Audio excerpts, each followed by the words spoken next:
Hello friends, ದಿನಚರಿ YouTube ಚಾನಲ್ಗೆ ಸ್ವಾಗತ.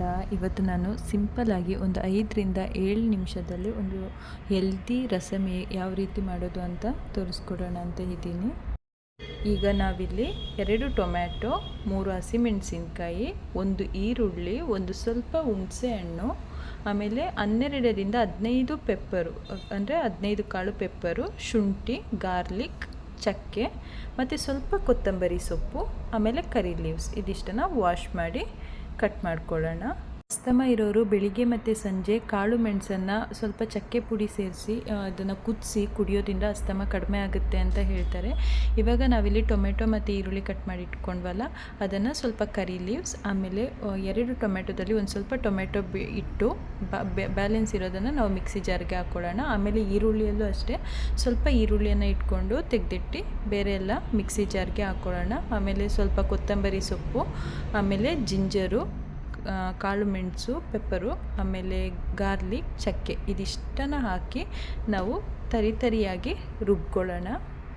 ಕಾಳು ಮೆಣಸಿನ ಜೊತೆ ಸ್ವಲ್ಪ ಕಲ್ಲುಪ್ಪು ಸೇರಿಸಿ ತಿಂದರೆ ಕೆಮ್ಮು ಕಡಿಮೆ ಆಗುತ್ತೆ. ಇನ್ನು ಪೆಪ್ಪರ್ ಪೌಡರ್ ಇದ್ದರೆ ಅದಕ್ಕೆ ಸ್ವಲ್ಪ ಜೇನುತುಪ್ಪ ಸೇರಿಸಿ ಚಿಕ್ಕ ಮಕ್ಕಳಿಗೆ ಕೊಡೋದ್ರಿಂದ ಕೆಮ್ಮಿನ ಸಮಸ್ಯೆ, ಸ್ವಲ್ಪ ಕೋಲ್ಡ್ ಇದ್ದರೆ ಎಲ್ಲ ಕಡಿಮೆ ಆಗುತ್ತೆ. ಪೆಪ್ಪರ್ ಪೌಡರ್ ಜೊತೆ ಸ್ವಲ್ಪ ತೆಂಗಿನ ಎಣ್ಣೆಯನ್ನು ಸೇರಿಸಿ ಬಾಡಿಲಿ ಎಲ್ಲಾದರೂ ರ್ಯಾಷಸ್ ಆಗಿದ್ದರೆ ಅದಕ್ಕೆ ಹಚ್ಚೋದ್ರಿಂದ ಸ್ವಲ್ಪ ಉರಿಯುತ್ತೆ, ಬಟ್ ಅದು ಕ್ರಮೇಣ ಅಂದರೆ ಹೋಗ್ತಾ ಅದು ಕಡಿಮೆ ಆಗೋ ಚಾನ್ಸಸ್ಸು ಇದೆ. ಪೆಪ್ಪರು ಸ್ವಲ್ಪ ಹೀಟು, ಬಟ್ ಇದಕ್ಕೆ ಸ್ವಲ್ಪ ಶುಂಠಿ ರಸ ಇಲ್ಲಾಂದರೆ ಜೇನುತುಪ್ಪ ಸೇರಿಸಿ ಚಿಕ್ಕ ಮಕ್ಕಳಿಗೆ ಕೊಡೋದ್ರಿಂದ ಅವರಿಗೆ ಹಸಿವು ಕೂಡ ಸ್ವಲ್ಪ ಜಾಸ್ತಿ ಆಗುತ್ತೆ. ನೋಡಿ, ಈ ರೀತಿಯಾಗಿ ಸ್ವಲ್ಪ ತರಿಯಾಗಿ ರುಬ್ಬಿ ಇಟ್ಕೊಂಡಿದ್ದೀನಿ. ನಾವು ಒಂದು ಪಾತ್ರೆ ತಗೊಂಡು ಅದನ್ನು ಸ್ವಲ್ಪ ಹೀಟ್ ಮಾಡಿ ಅದಕ್ಕೆ ಒಂದು 2ರಿಂದ 3 ಟೇಬಲ್ ಸ್ಪೂನ್ ಆಯಿಲ್ ಹಾಕ್ಕೊಳ್ಳೋಣ. ಮೆಣಸಿನ ಜೊತೆ ಸ್ವಲ್ಪ ಲವಂಗ ಸೇರಿಸಿ ಜಜ್ಜಿ ಅದನ್ನು ಸ್ವಲ್ಪ ಉಂಡೆಗಟ್ಟಿ ಹಲ್ಲು ನೋವಿರುವಲ್ಲಿ ಇಟ್ಕೊಂಡ್ರೆ ಹಲ್ಲು ನೋವು ಸ್ವಲ್ಪ ಕಡಿಮೆ ಆಗುತ್ತೆ. ಇವಾಗ ಆಯಿಲ್ ಚೆನ್ನಾಗಿ ಕಾದ್ಮೇಲೆ ಅದಕ್ಕೆ 1 ಟೇಬಲ್ ಸ್ಪೂನಷ್ಟು ಸಾಸಿವೆ ಆ್ಯಡ್ ಮಾಡ್ಕೊಂಡಿದ್ದೀನಿ. ಸಾಸಿವೆ ಚೆನ್ನಾಗಿ ಸಿಡಿದ ಮೇಲೆ ಆಯಿಲ್ ಚೆನ್ನಾಗಿ ಕಾದ್ಮೇಲೆ ಅದಕ್ಕೆ ನಾನು ತೆಗೆದಿಟ್ಕೊಂಡಿದ್ದಂಥ ಅಂದರೆ ಸ್ವಲ್ಪ ಬ್ಯಾಲೆನ್ಸ್ ಇತ್ತಲ್ವ ಈರುಳ್ಳಿ, ಅದು ಮತ್ತು ಟೊಮ್ಯಾಟೊ. ಈರುಳ್ಳಿ ಚೆನ್ನಾಗಿ ಫ್ರೈ ಆದಮೇಲೆ ಕಟ್ ಮಾಡಿ ಬ್ಯಾಲೆನ್ಸ್ ಇದ್ದಂಥ ಟೊಮ್ಯಾಟೊ ಕೂಡ ಆ್ಯಡ್ ಮಾಡಿ ಸ್ವಲ್ಪ ಲೈಟಾಗಿ ಫ್ರೈ ಮಾಡ್ಕೊಳ್ಳೋಣ. ಟೊಮೆಟೊನ ನಾವು ಸ್ವಲ್ಪ ಜಾಸ್ತಿಯಾಗಿ ಬೇಯಿಸ್ಕೋಬಾರ್ದು, ಅದು ನಾವು ರಸಮ್ ತಗೊಳ್ಳುವಾಗ ಸ್ವಲ್ಪ ಅದು ಸಿಗಬೇಕು, ಆ ರೀತಿ ಲೈಟಾಗಿ ಫ್ರೈ ಮಾಡ್ಕೊಳ್ಳೋಣ ಸಾಕು. ಇವಾಗ ಟೊಮೆಟೊ ಸ್ವಲ್ಪ ಬೆಂದ ಮೇಲೆ ನಾವೇನು ಮಿಕ್ಸಿ ಮಾಡಿ ಇಟ್ಕೊಂಡಿದ್ವೋ ಅದನ್ನು ಆಯಿಲ್ ಜೊತೆನೇ ಹಾಕಿ ಸ್ವಲ್ಪ ಫ್ರೈ ಮಾಡ್ಕೊಳ್ಳೋಣ. ಆಮೇಲೆ ಇದಕ್ಕೆ ಸ್ವಲ್ಪ ನೀರು ಸೇರಿಸ್ಕೊಳ್ಳೋಣ. ಇದಕ್ಕೆ ಒಂದು 2 ಕಪ್ಪಷ್ಟು ವಾಟ್ರ್ ಹಾಕ್ಕೊಳ್ಳೋಣ. ಅಂದರೆ ಇದು ಸ್ವಲ್ಪ ತಿನ್ನಾಗಿದ್ರೇ ಚೆಂದ, ತಿಕ್ಕಾಗಿರೋದಕ್ಕಿಂತ.